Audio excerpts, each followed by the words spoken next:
The sky above Washington, D.C., was heavy with early spring clouds, casting a cold silver hue over the Capitol. Inside the marble halls of the Freedom Forum Auditorium, anticipation buzzed like static. The event, billed as a National Unity Forum, was supposed to be just another polished stage for carefully crafted talking points. But this one was different.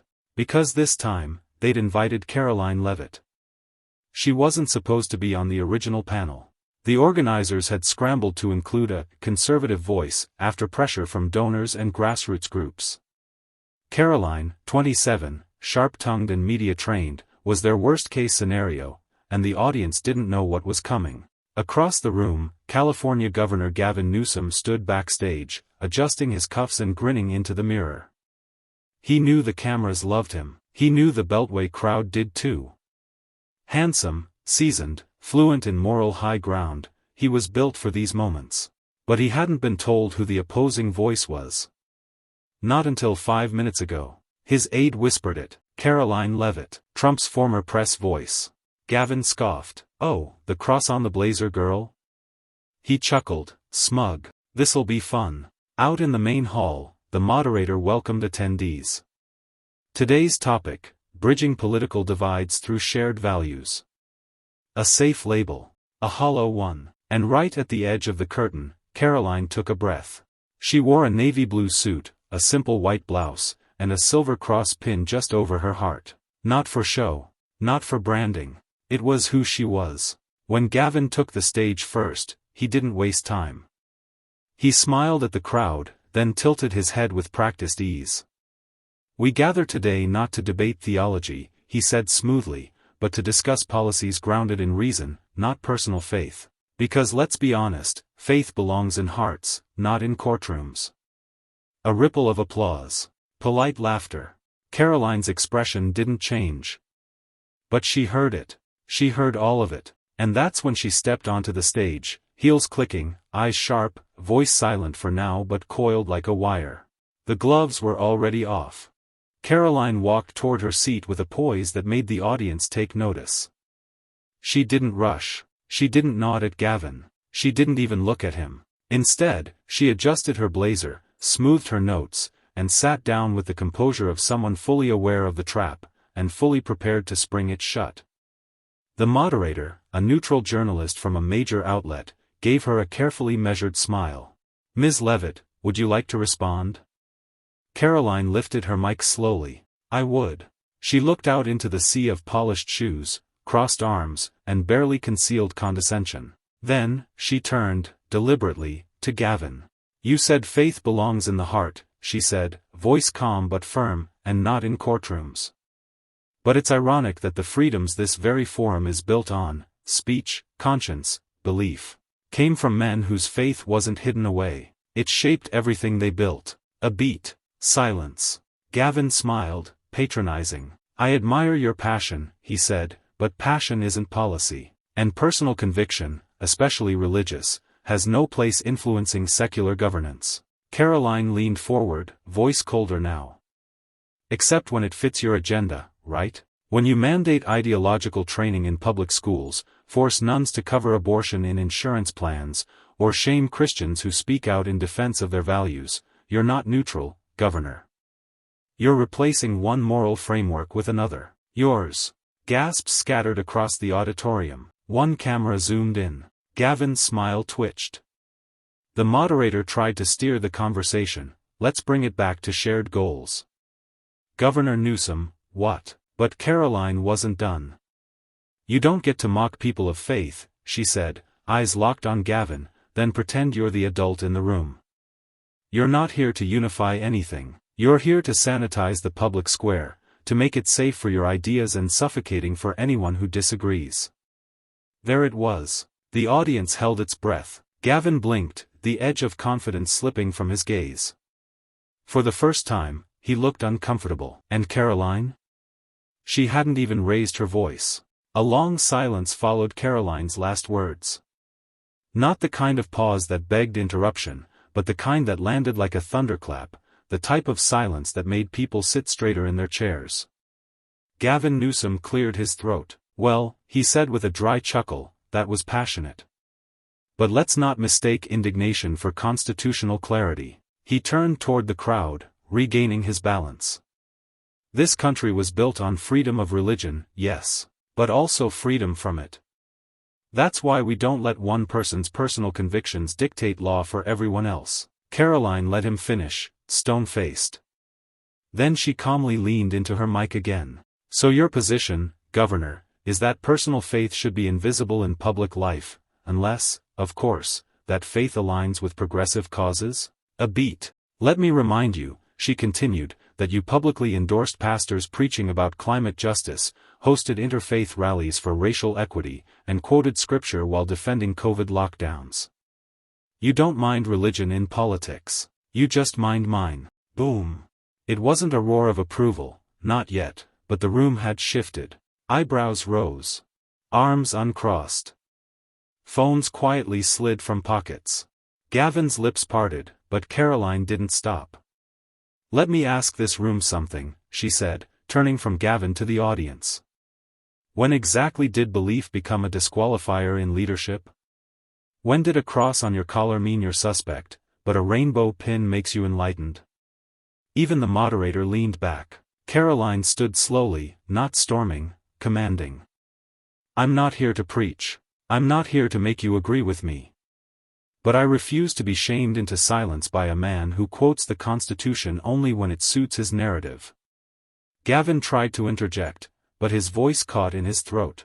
And for the first time in a long time, Gavin Newsom, the media darling, the political golden boy, was being outshined by a 27-year-old woman with a cross and a spine made of steel. Karoline remained standing, her shadow cast across Gavin's podium as if the roles had reversed, and in a way, they had. The crowd was no longer leaning into Gavin's polish. They were locked on her presence. Gavin shifted in his seat, straightening his papers even though he wasn't reading from them. The cameras caught everything. The left-wing press might spin it later, but everyone in the room could feel it. Control had slipped. I'm not here to be the voice of the religious right, Karoline continued, her voice cooler now. I'm here because I'm tired of watching people get mocked for believing in something higher than themselves. And I'm really tired of elites pretending that their ideology is somehow neutral. Gavin raised a hand, finally interrupting. With all due respect, Karoline cut in without missing a beat. Don't do that. He froze. Don't say, with all due respect, and then dismiss everything that doesn't align with your politics. That's not respect. That's branding. The audience murmured. A few clapped, quickly silenced by staff. But the atmosphere had shifted again. No longer a panel. This felt like court. And Gavin Newsom was on trial. You said earlier that faith should stay in people's hearts. But here's the thing, Karoline said, pointing toward her own chest, where the silver cross gleamed. If it's real, it never stays locked inside. You lead with it. You vote with it. You speak with it. She turned to the moderator. Are we really having a conversation about unity if one side's worldview is welcome, and the other's is treated like a virus? The moderator, clearly flustered, glanced at Gavin for help. He gave none. Karoline's voice dropped. If a rainbow flag is welcome on the Capitol steps, so is a cross. If public prayer offends you, so does state-sanctioned ideology. If we're going to talk about fairness, Governor, then let's start with this: stop pretending your version of morality is the only one allowed to speak. A quiet amen slipped from someone in the crowd. This wasn't just a policy forum anymore. It was a reckoning. There was something electric in the room now, not applause, not protest, but something deeper, discomfort. That rare kind that settles when someone speaks a truth too sharp to dodge. Gavin Newsom sat rigidly, the gleam in his eyes dulled. This wasn't the sparring match he'd prepared for. Karoline hadn't come to play debate club, she came to expose something. And she was just getting started. I grew up in a small New Hampshire town, Karoline said, voice softening for the first time. Where family, faith, and country weren't punchlines, they were the center of life. I never thought I'd have to defend those values with a mic and a camera pointed at my face. She looked Gavin dead in the eye. But here I am. He opened his mouth to respond, but she raised her hand before he could speak. "And you mock people like me, Governor," she said. "You mock millions. You smirk at cross-on-the-blazer girls like me and act surprised when we push back." The audience tensed. The air grew thick. The moderator said nothing. Karoline stepped away from her seat entirely now, standing center stage, full view of the press. "The truth is, people like you think if you shame us long enough, if you humiliate us just right, we'll disappear from the conversation. But here's what you never saw coming: we're not leaving. We're just beginning." Someone stood up in the back, clapping. Then another, and another. Gavin stayed seated, not frozen, but calculating. His silence was no longer powerful. It was desperate. Karoline turned to the cameras. "I don't need anyone to believe what I believe. That's the beauty of freedom. But if I can't wear a cross in peace while he wears moral superiority like a badge, then we've already lost what this country's built on." The moderator finally found his voice. "Governor Newsom, would you like to respond?" Gavin stood slowly, but Karoline had already turned her back, walking off stage, heels clicking with the rhythm of a woman who had said everything that needed saying. The crowd was on its feet. Karoline didn't need to look back as she left the stage. She could already feel it, the weight of every camera lens turning, the dozens of silent reporters realizing they weren't witnessing a panel discussion, but a moment that would ripple through every media feed within the hour. Outside the forum hall, staffers scrambled. Clips of the confrontation were already being uploaded. One reporter whispered to another, "She just outmaneuvered him," without even shouting. Within minutes, the headlines began to form. Leavitt silences Newsom on faith in explosive forum exchange, Fox News. Karoline's cross, religious liberty or theatrical politics? Politico. Newsom outclassed by Trump-era protégé, The Federalist. Backstage, Gavin Newsom removed his mic quietly. His aides swarmed him with platitudes. "She was playing to her base, the press will spin it, you kept your cool." But he knew better. His silence had spoken louder than his credentials. He looked up at the screen showing a paused frame from the live stream. Karoline, center stage, hand on her chest, eyes burning with conviction. That still image was already going viral. Elsewhere in D.C., at a small conservative watch party, attendees were cheering. A Marine veteran raised his glass. Finally, someone who fights and doesn't fold. At the White House, an alert pinged on an aide's phone. Trump's team had already shared the clip with a caption. Gavin mocked her faith. Karoline handed him the Constitution, fire. Karoline sat quietly in a back hallway, scrolling through her phone. Mentions. Messages. The tag #CrossAndConviction was trending. But she wasn't celebrating. A text from her mom read, "You were bold. Dad would have been proud." Karoline smiled faintly, her silver cross still gleaming under the hallway light. She didn't set out to make headlines. She set out to make a point. And the whole nation had just watched her do it. By the following morning, Washington, D.C. was no longer talking about policy proposals. It was talking about Karoline Leavitt. The usual Capitol buzz had shifted. In coffee shops near K Street and behind closed doors in Senate offices, one name kept dropping into the conversations, not a sitting senator or a rising governor, but a 27-year-old press secretary who had just stunned a blue state titan. A strategist from the RNC tapped his phone and muttered, "She didn't just clap back. She rewrote the narrative." On Capitol Hill, conservative lawmakers wasted no time. Senator Josh Hawley tweeted.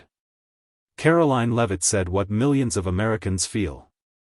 Faith is not shameful. It's constitutional. Proud of her courage, Representative Lauren Boebert followed. We don't need more polished cowards. We need fire. Karoline's got it. Even some moderates on the other side took notice. One off-the-record Democratic aide admitted to a Politico reporter, she cornered Newsom without ever raising her voice. That's terrifyingly effective. Meanwhile, Gavin Newsom's office issued a statement, generic, forgettable. We remain committed to a diverse and inclusive democracy where all beliefs coexist. It didn't trend. It didn't land. It was ignored. Karoline, however, wasn't posting at all. She spent the morning in her office, fielding media requests, reviewing transcripts, and responding to her team. She didn't gloat. She prepared. A knock at her door. Trump's senior advisor stepped in. "He's thrilled," he said. "You crushed it." Karoline looked up, voice steady. "Now what?" "Now," he replied, "we build." Across the country, students were sharing the clip in university group chats. Faith communities were reposting it with hashtags like #FaithNotFear and #CarolineSpeaksForUs. A meme showing Gavin blinking mid-response beside Karoline mid-quote had the caption, "Mocked her cross. Got crucified by facts." Karoline knew the battle wasn't won in one night, but she'd cracked the armor. And Washington felt it. The media storm didn't die down, it mutated. Podcasts, cable news, TikToks, late-night satire, everyone had a take. The left called her calculated. The right called her a force. Neutral outlets called her the surprise headline of the week. But Karoline didn't indulge the noise. Instead, she found a quiet moment on the Truman balcony, overlooking the White House lawn, her phone turned off for the first time in days. She held the silver cross in her hand. Just a small piece of metal, but now a national symbol of defiance. Not rebellion against the country, but against the arrogance of those who believed faith was outdated or irrelevant. That night, she received a handwritten letter. No return address. Just a note on plain white paper. "I'm 16. I wore my cross to school last year and they told me to hide it. I stopped. After watching you, I'm wearing it again. Thank you." Karoline stared at the paper for a long time. Meanwhile, in California, Gavin Newsom's communications team scrambled to pivot. Their new talking point, extremism in polished packaging. But it fell flat. Late-night comedians made jokes, mostly about how a 27-year-old with no elected office made Gavin blink more than a Senate committee. A conservative radio host summed it up best. She didn't call names. She didn't grandstand. She asked one question: why does her faith offend the people who claim to defend freedom? And in that simplicity, Karoline had done what most politicians failed to do: she connected. Even her critics knew it. By the weekend, Karoline was invited to appear on national Sunday shows, headline at CPAC, and speak at 2 Ivy League panels. But none of that rattled her. In a call with Trump's advisor, she said, "If I start playing the game like they do, I lose everything that made this moment real." He paused, then said, "Good. Keep your fire, we're going to need it." Karoline didn't smile. She just nodded, crossing the name of Gavin Newsom off the folder on her desk. He was no longer the opponent. He was the example. 3 weeks later, Washington wasn't just buzzing, it was recalibrating. Political consultants began adjusting strategy memos. Factor and Leavitt-style authenticity became a bullet point on internal reports. Focus groups across the Midwest showed a clear spike in recognition, not of Gavin Newsom, but of Karoline Leavitt. The moment had crystallized into movement. At Liberty University, a professor paused mid-lecture to play the now iconic clip. His students leaned in, captivated not just by what Karoline said, but how she said it: calm, direct, unapologetically moral without moralizing. A small church in Georgia printed her quote across their bulletin. "If a rainbow flag is welcome on the Capitol steps, so is a cross." Even skeptics began to admit, this wasn't performance. It was strategy grounded in conviction. Gavin Newsom, meanwhile, was quiet. A scheduled interview with MSNBC was abruptly cancelled. His next public appearance was tightly controlled. No questions. No open debate. He had been rattled, and everyone knew it. Inside the White House, Karoline's role had subtly changed.